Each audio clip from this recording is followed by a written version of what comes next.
नमस्कार बच्चों, मैं अंजनी कुमार एक बार फिर आप लोगों का टैगोर स्कूल तारानगर की इन ऑनलाइन क्लासेज में स्वागत करता हूं। कक्षा 12 भौतिक विज्ञान चैप्टर नंबर 13 प्रकाश विद्युत प्रभाव तथा द्रव्य तरंगों के बारे में हम लगातार अध्ययन कर रहे हैं और पिछले कुछ वीडियो के अंदर हमने प्रकाश विद्युत प्रभाव के इस प्रयोग को जानने के लिए कुछ कॉन्सेप्ट पढ़े थे और हमने देखा कि लेनार्ड और मिलिकन ने इस प्रयोग को आगे बढ़ाया। ठीक है, और लास्ट वीडियो के अंदर मैंने आप लोगों को प्रकाश विद्युत प्रभाव के प्रयोग को समझने के लिए कुछ विशेष बातें बताई थी, जिनकी चर्चा मैं एक बार फिर से आप लोगों के सामने कर देना चाहता हूं, क्योंकि वो पॉइंट सबसे ज़्यादा इम्पोर्टेंट है।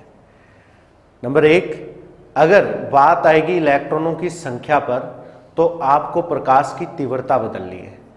तीव्रता बदलने का मतलब हो गया फोटोनों की संख्या बदलना। ठीक है, तीव्रता बदलेगी, फोटोन की संख्या बदलेगी और इलेक्ट्रॉनों की संख्या बदलेगी। ठीक है, जितनी ज्यादा तीव्रता होगी उतने ज्यादा इलेक्ट्रॉन निकलेंगे धातु की सतह से। नंबर 2 बात, अगर आप इलेक्ट्रॉनों की ऊर्जा बदलना चाहते हो तो प्रकाश की आवृत्ति में परिवर्तन करना पड़ेगा बच्चों।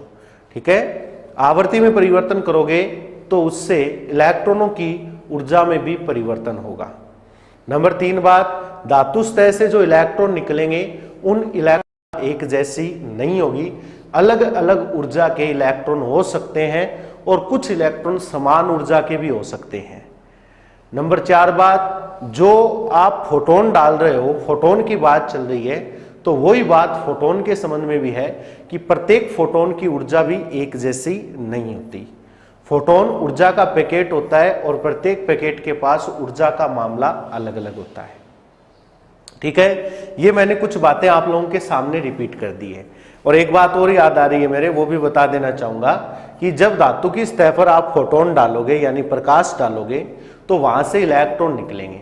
हम अपनी कैलकुलेशन को, टॉपिक को आसानी से समझ सकें, इसके लिए हमने एक कैलकुलेशन कर रखी है कि एक फोटोन एक इलेक्ट्रॉन को निकालने में सक्षम है। ठीक है, एक फोटोन एक इलेक्ट्रॉन को निकाल लेगा। कब निकालेगा? अगर उस फोटोन के पास पर्याप्त ऊर्जा है इलेक्ट्रॉन को निकालने के लिए। अगर फोटोन के पास पर्याप्त ऊर्जा नहीं है इलेक्ट्रॉन को निकालने के लिए तो धातु सतह से इलेक्ट्रॉन का उत्सर्जन नहीं होगा। और एक बात और, अगर फोटोन पर्याप्त ऊर्जा का फोटोन है तो वो फोटोन एक से ज्यादा इलेक्ट्रॉनों का भी उत्सर्जन करवा सकता है और वो डिपेंड करेगा फोटोन की ऊर्जा पर। तो ऊर्जा की जब भी बात आए तो आपको आवृत्ति बदलनी है और इलेक्ट्रॉनों की संख्या बदलने की बात आए तो आपको तीव्रता बदलनी है। ठीक है, चलिए सबसे पहले मैं आप लोगों को इस संबंध में कुछ जानकारी देना चाहता हूं और प्रकाश विद्युत प्रभाव का प्रयोग करने के लिए लेनार्ड मिलिकन ने क्या किया था। इन लोगों ने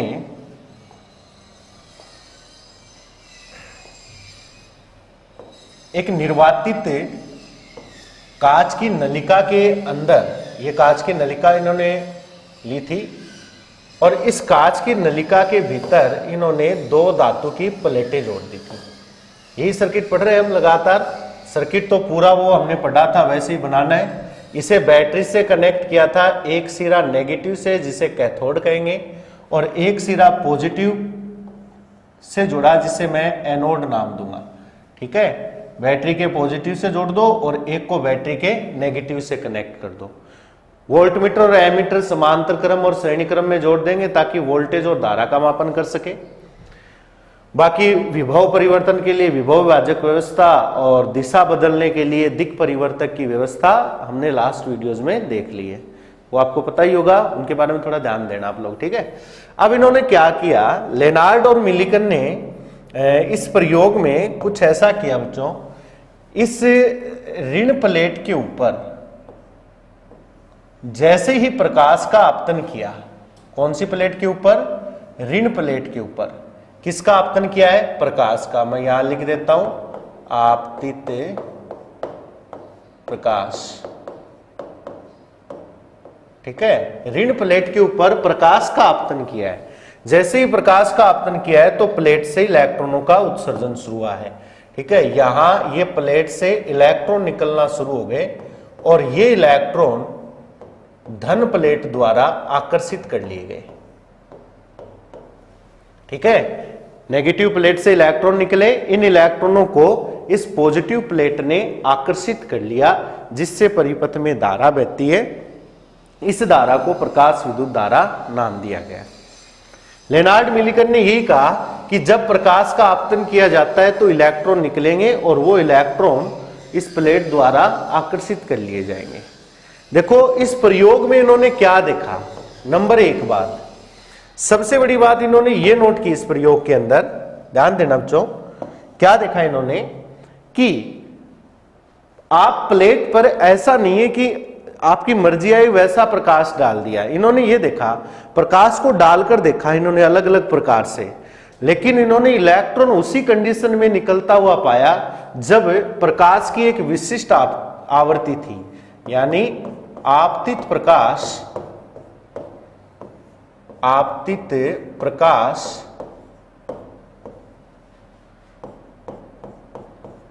एक विशिष्ट आवर्ती का होना चाहिए। ठीक है, विशिष्ट आवर्ती का होना चाहिए। बात आ रही समझ में? आपतित प्रकाश एक विशिष्ट आवर्ती का होना चाहिए। अगर विशिष्ट आवर्ती का प्रकाश नहीं है तो इलेक्ट्रॉन नहीं निकलेंगे।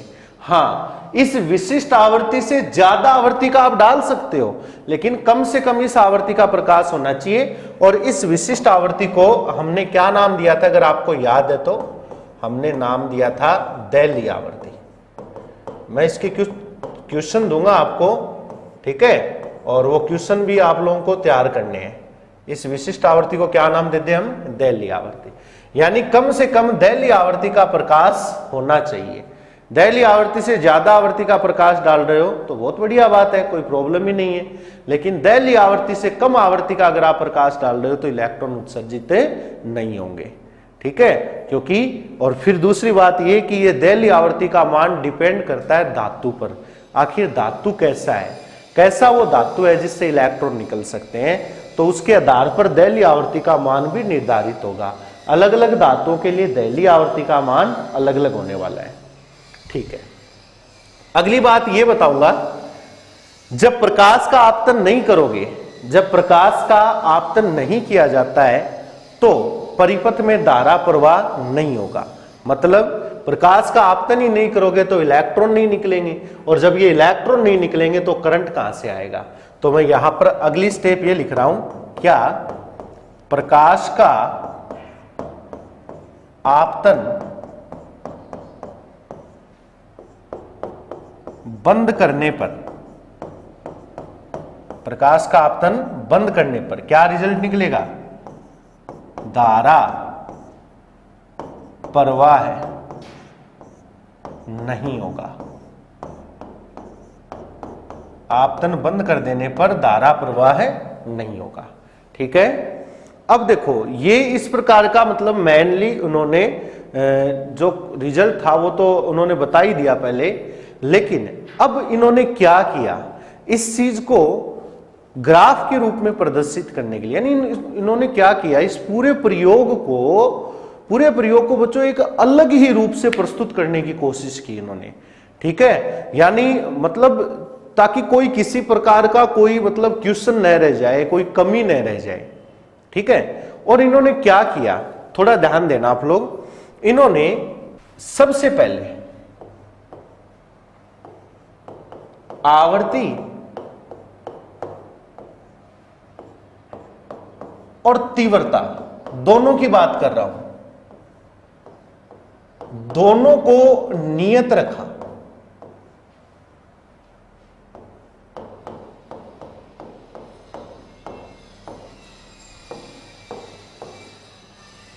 अब ध्यान देना, आवर्ती और तीव्रता दोनों को पहली बार उन्होंने नियत कर दिया। मतलब जितने आपको फोटोन डालने धातु की सतह पर, तीव्रता की बात कर रहा हूं, जितने फोटोन डालने उतने फिक्स फोटोन डालिए, चेंज नहीं करना है। नंबर 2, उन फोटोन की आवृत्ति भी नहीं बदलनी है, मतलब उनकी ऊर्जा भी आप लोगों को नहीं बदलनी है। अब देखो मैंने जो कल की क्लास में आपको बताया था वो चीज समझ में आ रही है।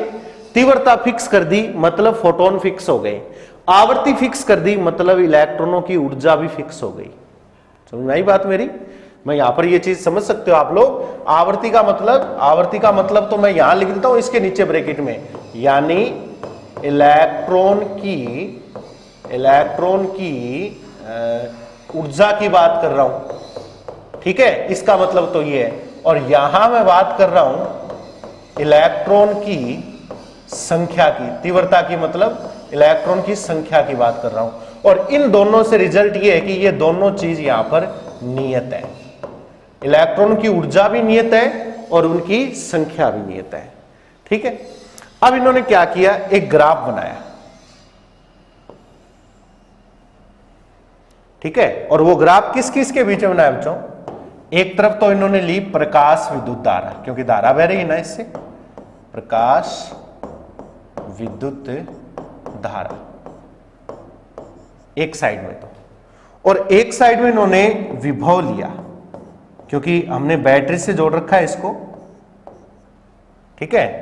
और इधर पॉजिटिव विभव है और इस साइड में नेगेटिव विभव है, ये 0 हो गया, ठीक है। विभव और धारा के बीच में ग्राफ बना है, लेकिन आवृत्ति और तीव्रता क्या रखनी है? नियत। विभव और धारा की बात क्यों कर रहा हूं मैं, थोड़ा आप समझना इस चीज को, क्योंकि देखो ये धारा बह रही है यहां पर इलेक्ट्रॉन की वजह से। इन इलेक्ट्रॉनों को कौन खींच रहा है? ये बैटरी खींच रही है, ये प्लस है, यानी धन विभव पर है। ये नहीं समझे क्या बात मेरी? ये प्लेट ए कौन से विभव पर है? धन विभव पर। और ये कौन से विभव पर है?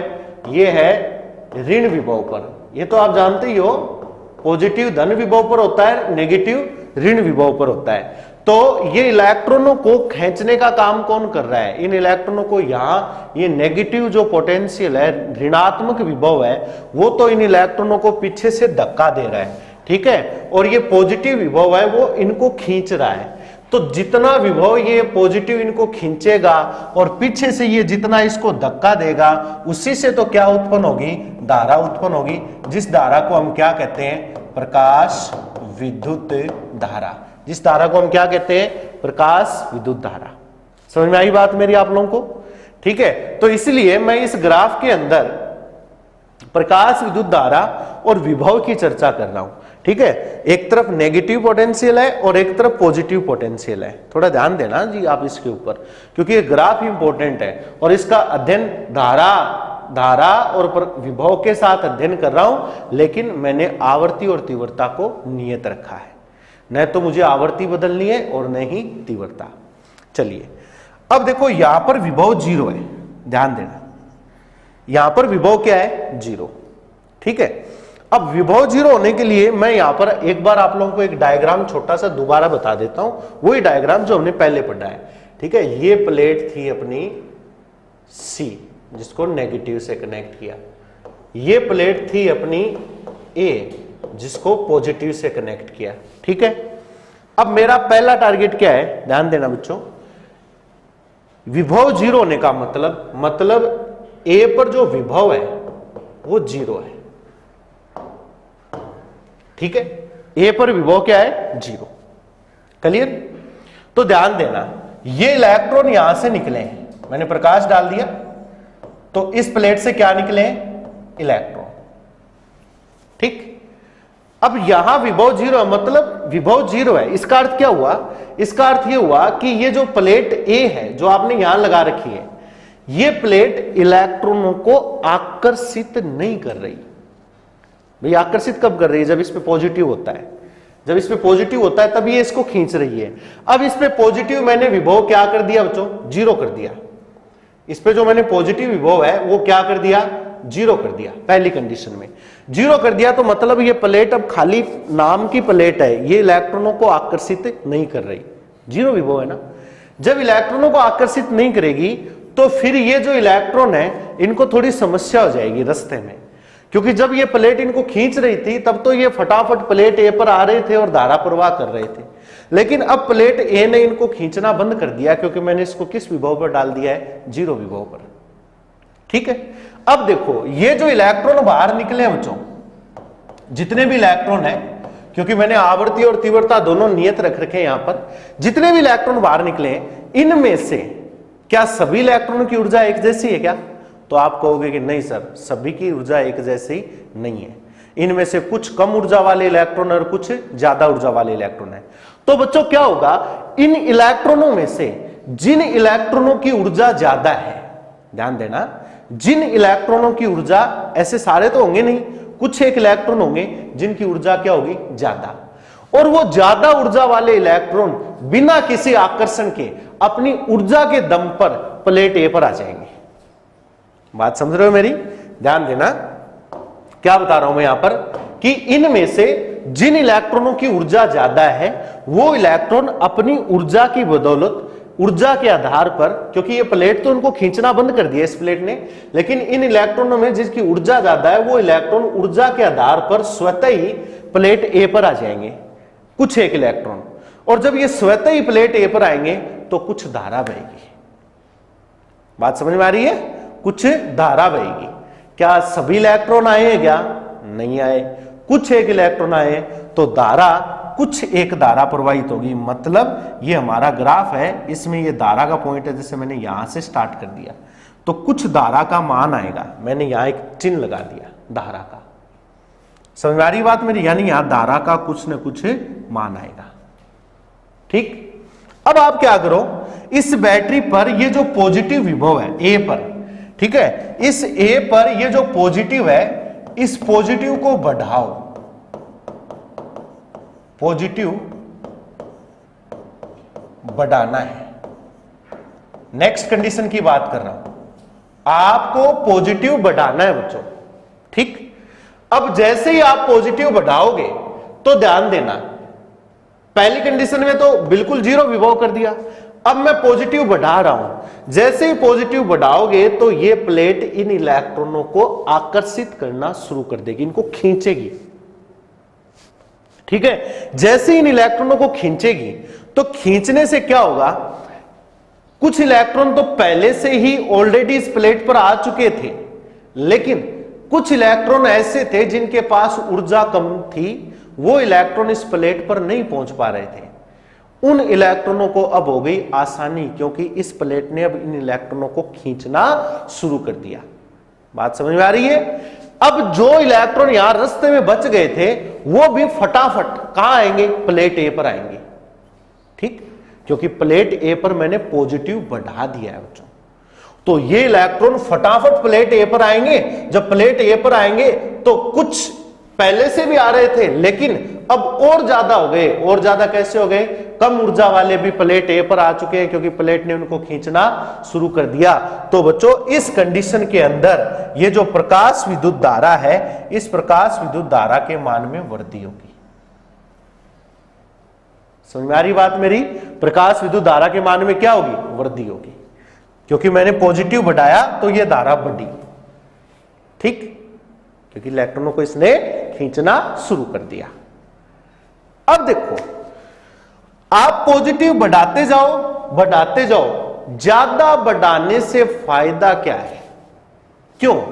क्योंकि मैंने तीव्रता और आवर्ती दोनों को क्या मान रखा है, नियत। मतलब इलेक्ट्रॉनों की संख्या और उनकी ऊर्जा दोनों नियत है। इसका मतलब यह हुआ कि यहां जितने भी इलेक्ट्रॉन निकल रहे हैं उनकी निश्चित संख्या है और निश्चित ऊर्जा है, क्योंकि मैं इन दोनों को नियत रख रहा हूं। इसका मतलब जैसे सपोज करो, कल्पना कर लो एक एग्जाम्पल के रूप में, जैसे यहां 5 इलेक्ट्रॉन मैंने बना रखे हैं। कितने? 5, 1 2 3 4 5, मान लो 5 इलेक्ट्रॉन है, मान लो। ठीक है, तो वो 5 इलेक्ट्रॉन प्लेट पर पहुंच चुके हैं। अब और कहां से आएंगे? 5 तो गए, नहीं समझे क्या बात मेरी? 5 तो पहुंच गए भाई। 5 हमने इनकी संख्या क्या कर रखी है, नियत कर रखी है, 5 मान रखा है एक एग्जाम्पल के रूप में। तो 5 इलेक्ट्रॉन प्लेट ए पर इस पॉजिटिव विभव के कारण पहुंच चुके हैं। अब बताओ और ज्यादा आएंगे? नहीं आएंगे, क्योंकि नियत कर रखा है हमने। तो 5 पहुंच गए, 5 इलेक्ट्रॉन जब पहुंच गए तो अगर आप पॉजिटिव विभव बढ़ाते हो तो धारा एक बार बढ़ गई, ठीक है। उसके बाद में ये धारा नियत हो जाएगी बच्चों। क्यों? क्योंकि इलेक्ट्रॉन कितने थे अपने पास? 5। ये धारा नियत हो गई। इस नियत धारा को संतृप्त धारा कहते हैं। ध्यान रखना, ये नाम आपको बहुत जगह देखने को मिलेगा, संतृप्त धारा। जहां पर धारा का मान नियत हो जाए उसे हम संतृप्त धारा कहेंगे। निश्चित आवेश वाहकों के कारण नियत हो जाता है तो उसे हम संतृप्त धारा कहेंगे। चलिए नेक्स्ट पॉइंट की बात करते हैं। अब क्या कर रहा हूं मैं? ए पर ध्रुवता बदल देता हूं। अब देखो ध्यान देना, इस डायग्राम के अंदर मैंने ध्रुवता बदल दी।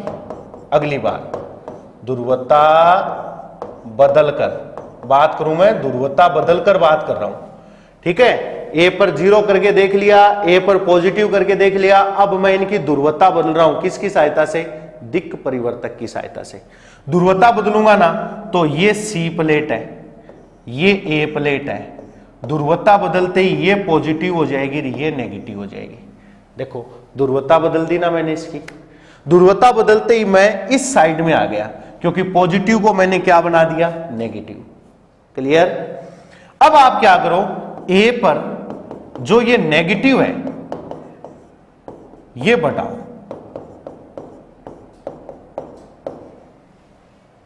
ठीक है। प्रकाश सी पर ही डालना है आपको, प्रकाश सी पर ही डालना है। इससे इलेक्ट्रॉन निकलेंगे।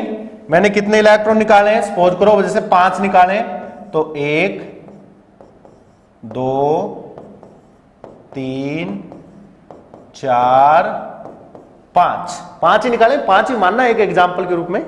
अब एक बात बताओ मेरे को, नेगेटिव आ गया मतलब हमारा ये जो ग्राफ है ना, ये ग्राफ बच्चों इस साइड में आएगा। अब क्योंकि मैंने इनकी जो भी ध्रुवता है उसको चेंज कर दिया, पॉजिटिव नेगेटिव आपस में बदल दिया। अब एक बात बताना, आप सब समझदार हो इस चीज में कि यहां ये नेगेटिव आ चुका है, ठीक है। ध्यान देना, थोड़ा सा दिखाई दे रहा होगा आपको, ये नेगेटिव आ गया है। ये नेगेटिव इन इलेक्ट्रॉनों को अब धक्का देगा सामने से। समझ आई क्या बात मेरी? ये नेगेटिव इलेक्ट्रॉनों को क्या देगा? धक्का। जब इलेक्ट्रॉनों को धक्का लगेगा तो क्या इलेक्ट्रॉन इस प्लेट पर आ जाएंगे?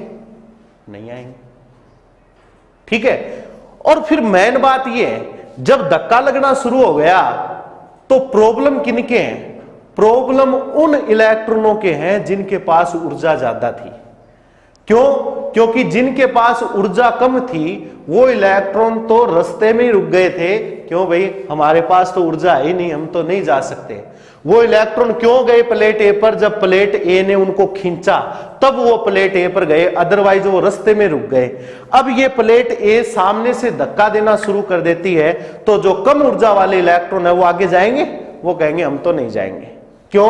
क्योंकि हमारे पास ऊर्जा नहीं है। अब तो सामने से प्लेट भी क्या दे रही है? धक्का दे रही है। सामने वाली प्लेट भी प्रतिकर्षित कर रही है।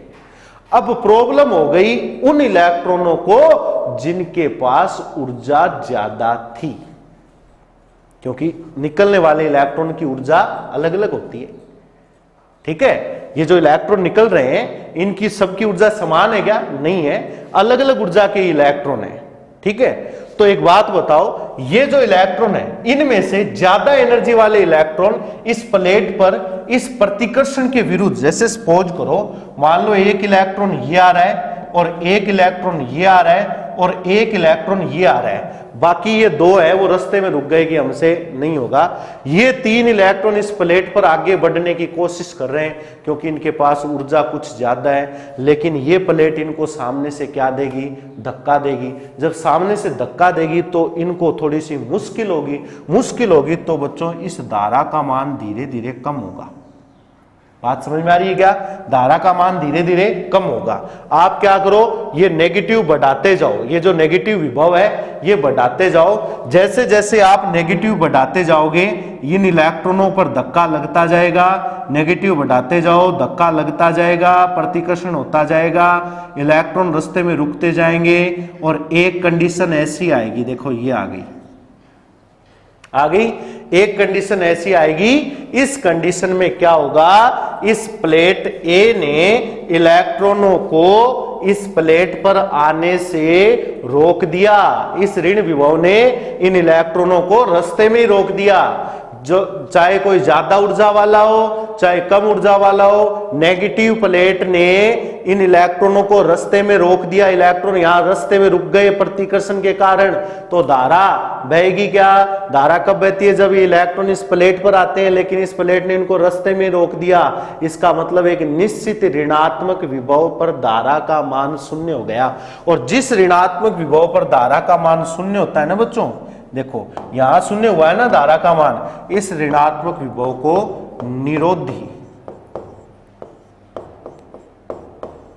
निरोधी विभव, या इसका एक नाम और होता है, इसको संस्तब्ध विभव कहते हैं। ठीक है, तो ये एक बहुत इंपॉर्टेंट परिभाषा है ये निरोधी विभव की या संस्तब्ध विभव की। और इस विभव को V नोट से दर्शाते हैं बच्चों। किससे दर्शाते हो? V नोट से। तो ये नेगेटिव विभव होता है। कैसा विभव है ये? देखो ये है, ये विभव, ये नेगेटिव विभव है। ठीक है, इस नेगेटिव विभव को निरोधी विभव कहते हैं। और इस विभव पर धारा का मान, कौन सी धारा? प्रकाश विद्युत धारा का मान घटकर शून्य हो जाता है। तो आज की क्लास के अंदर हम लोगों ने आवृत्ति और तीव्रता को नियत रखा है, मैंने उनको चेंज नहीं किया है। आपके सामने एक ग्राफ आया है और इस ग्राफ में एक परिभाषा भी आई है निरोधी विभव की। समझ गए बात मेरी? अगले नेक्स्ट वीडियो के अंदर, लंबा चलने वाला टॉपिक है, मैं बार बार कह रहा हूं आप लोगों को, और ज्यादा जल्दबाजी हम करते ही नहीं है, क्योंकि टॉपिक ज्यादा लंबा हो जाता है तो वीडियो बड़ा बनता है, आपको मुश्किल होती है। इसलिए छोटे टॉपिक लेके चलते हैं ताकि आप आसानी से उनको क्लियर कर पाओ। तो आज के इस टॉपिक में हमने जो पढ़ा है उस पर ध्यान देना। नेक्स्ट वीडियो के अंदर मैं इसी टॉपिक को और आगे बढ़ाऊंगा, लेकिन उस वीडियो में मैं क्या करूंगा, उनके अंदर मैं एक बार तो आवृत्ति को बदलूंगा। ठीक है, एक बार तो आवृत्ति को बदलूंगा, तीव्रता को नियत रखूंगा, और अगली बार तीव्रता को बदलूंगा और आवृत्ति को नियत रखूंगा। समझ गए? और फिर देखेंगे कि ये ग्राफ कैसे चेंज होगा। क्लियर है? ये ग्राफ कैसे चेंज होगा। और प्लस एक चीज और बता देता हूं, कुछ क्वेश्चन भी मैं आपको दूंगा, ताकि, क्योंकि कुछ एक क्वेश्चन बन चुके हैं, जैसे कार्यफलन है, प्रकाश विद्युत प्रभाव की परिभाषा है, प्लांक का क्वांटम सिद्धांत है, दहली आवृत्ति है, और एक आज परिभाषा और आ गई निरोधी विभव की। तो निरोधी विभव की क्या परिभाषा बनेगी? निरोधी विभव कब देखने को मिलता है? जब आप ध्रुवता बदलते हो, तभी तो देखने को मिलता है। तो निरोधी विभव की परिभाषा क्या दोगे? जब प्लेट C और A की ध्रुवता को आपस में बदला जाता है तो एक निश्चित ऋणात्मक विभव पर प्रकाश विद्युत धारा का मान घटकर शून्य हो जाता है। इस ऋणात्मक विभव को निरोधी विभव या संस्तब्ध विभव कहते हैं। तो उम्मीद करता हूं कि आपको ये चीज समझ में आएगी और पसंद भी आएगी। तो ज्यादा से ज्यादा आप इस चीज को तैयार करने की कोशिश करो, नोट्स बनाना आप लोगों को अच्छी तरीके से, और इसको याद भी करना है। तब तक के लिए धन्यवाद। जय हिंद, जय भारत।